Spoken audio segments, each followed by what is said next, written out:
So I've already made various videos talking about the 2020 NBA draft, but I haven't made one talking about the 2021 NBA draft, which features great players like Jalen Green, Cade Cunningham, Evan Mobley, and a bunch of other top players. So that's what we're going to be doing today. But anyways, guys, if you guys enjoyed these types of videos, make sure you go ahead and smash the like button, share this video, and of course, subscribe.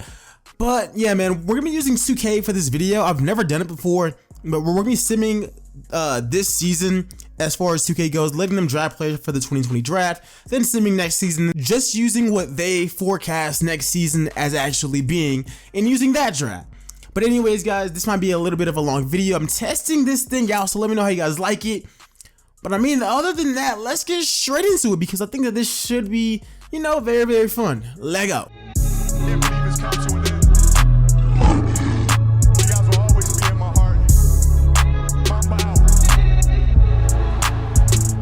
Alright, so obviously this wasn't the best representation because 2K's very, you know, their sim is pretty garbage, but at least the top 10 I think is fairly realistic, with them possibly being bad teams next season, as far as the Wizards, the Hornets, the Knicks, Pistons, Bulls, Suns, Spurs, Knicks, Pacers, and the Warriors.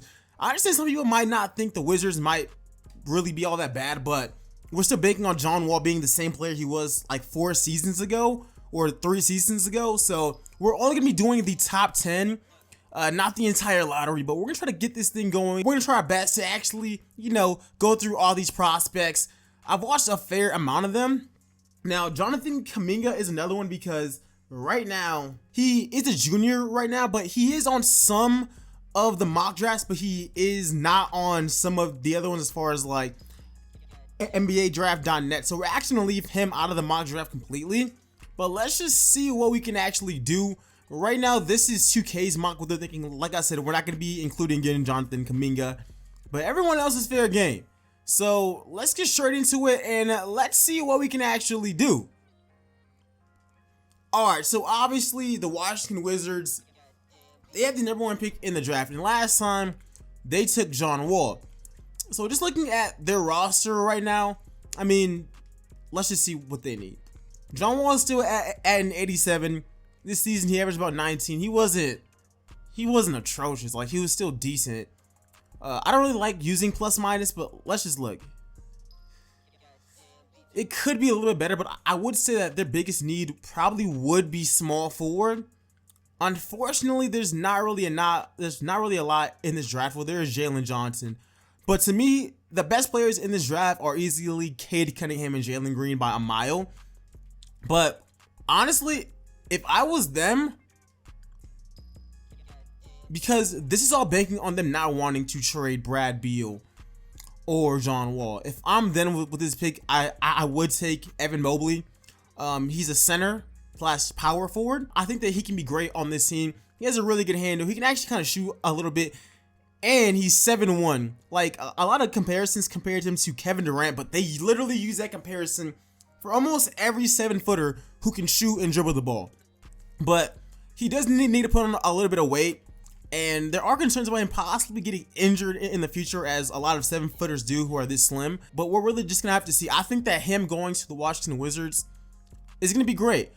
Though, like, I don't think that there's a consensus #1 pick. Like I said, the best players in this draft for 2021 are Cade and Jalen Green. Like Jalen Green, to me, I think he's gonna be insanely good. But that's what I think. Heading over to pick #2, it's the Charlotte Hornets.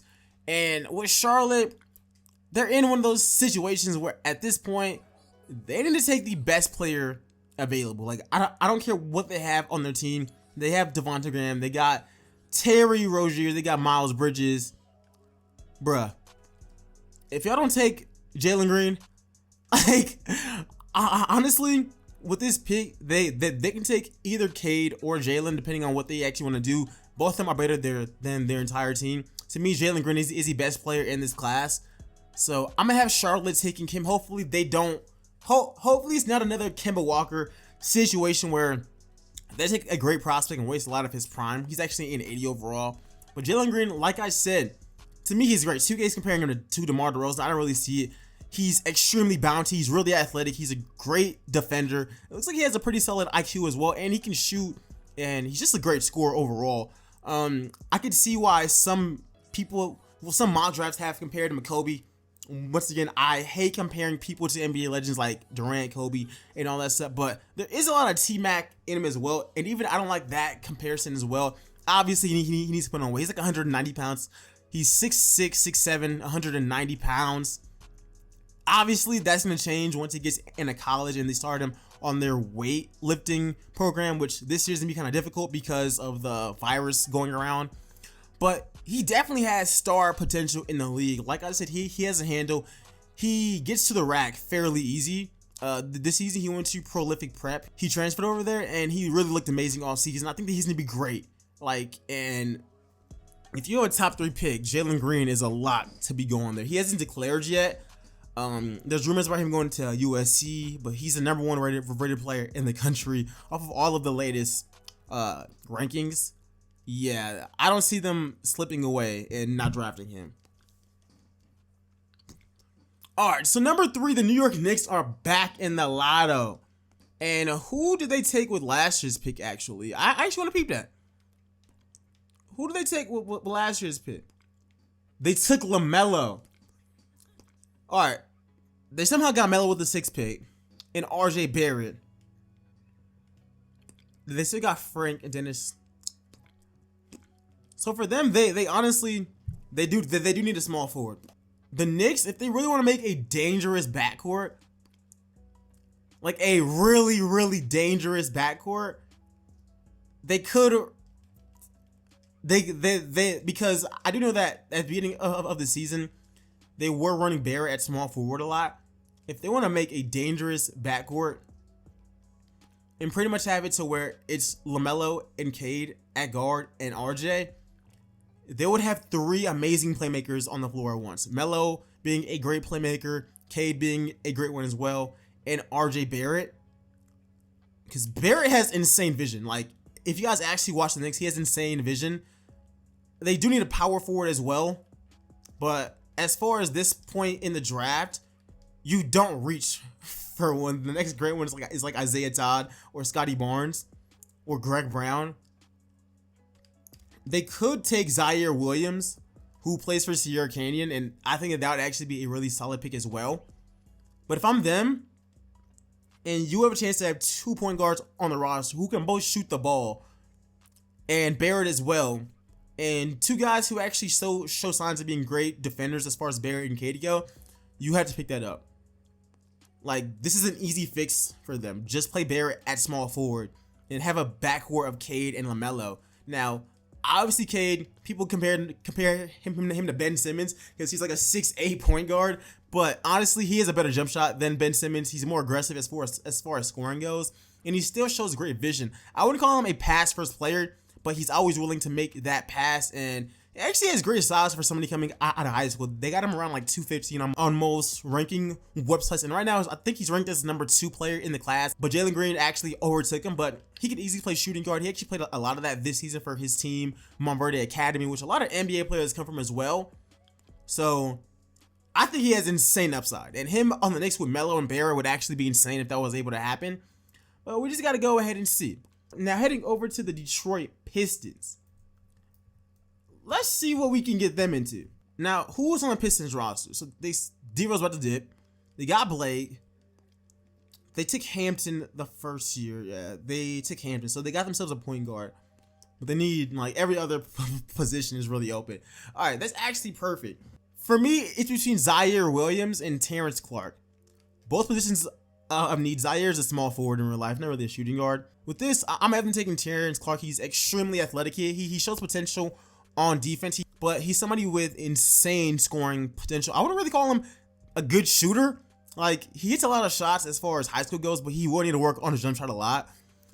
So I do have them going here. He's definitely a volume scorer, and he can definitely put up numbers for the Pistons, and that's something that this Pistons team is going to need. He could potentially be that guy who's next face of the franchise. Now, the Chicago Bulls are a team where I don't know what direction these guys are going in. Like, I really don't. As far as 2K goes, they have Kobe White, Tyrese Halliburton at point guard. They got Levine. Like, they got solid players at almost every single position, but this is easy. Zaire Williams is a small forward. He's in the go rock there. What it is with the Bulls, and this is why tanking doesn't work. I don't really want to get into that. I actually might make a video about that soon, about why tanking doesn't work. Matter of fact, I might drop that before this video.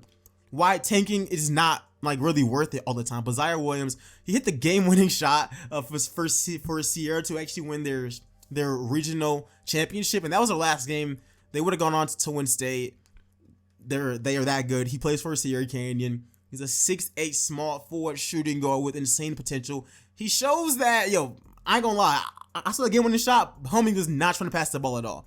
He has a solid handle for somebody his size. He can actually shoot, and he shoots over people a lot. That's probably from him playing in that circuit.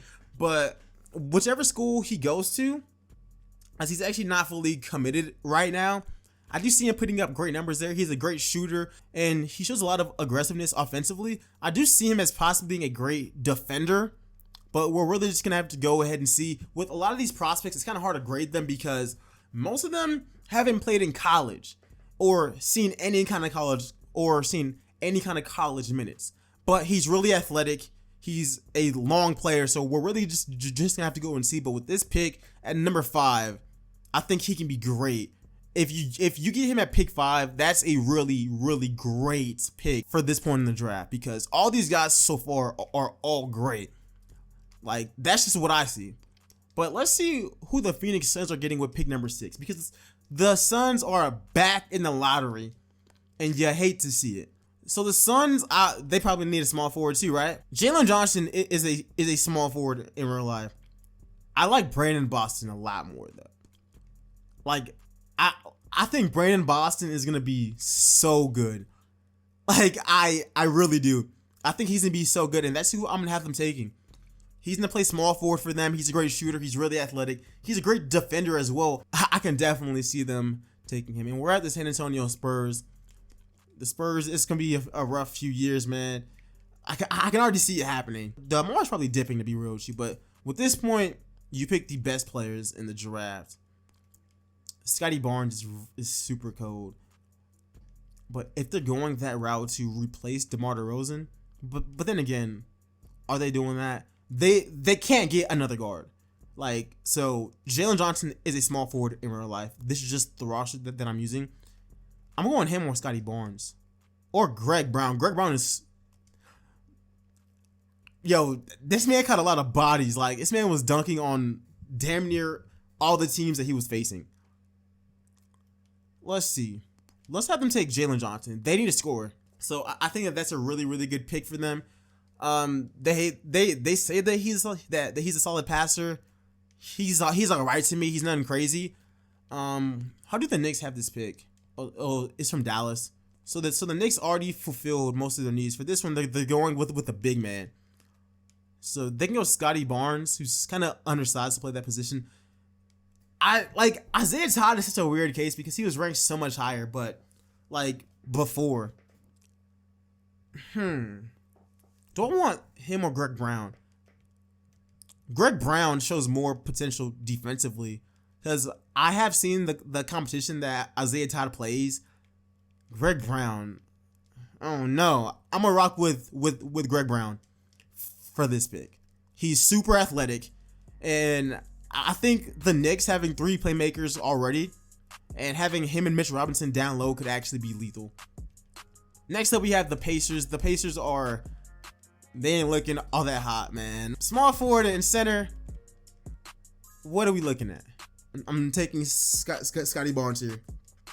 He plays small forward for Montverde Academy, so we're going to rock with him as well. The only thing that he needs to work on is a jump shot. But other than that, he can be a great prospect. And the Warriors, thanks to the Timberwolves, they have the 10th pick. They're going to trade this pick in real life, but let's say that they actually keep this pick.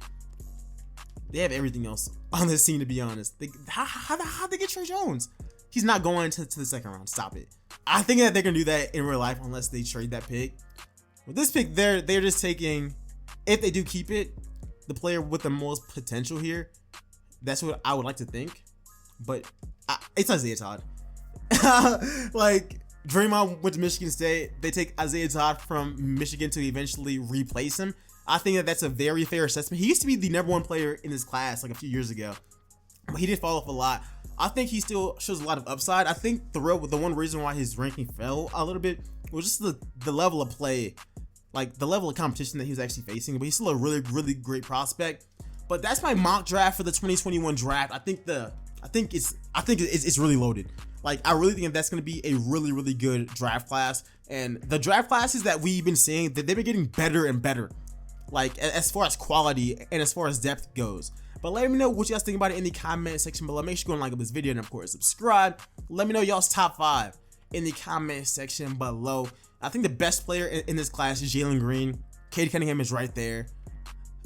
I also like Brandon and Boston as well, and Zaire Williams, and even Mobley a little bit. But let me know what you guys think about it. Make sure you go like it up and subscribe. Let me know if you guys enjoy me implementing 2K and some of their prior decisions, because we really don't know like how next year's draft is gonna look, because some of these teams that are very bad, they get good out of nowhere. Like they have an anomaly kind of year and they just be going off. But anyways, guys, just let me know what you guys think about it, and I'll see you guys in the next one. I'm out. Peace, y'all.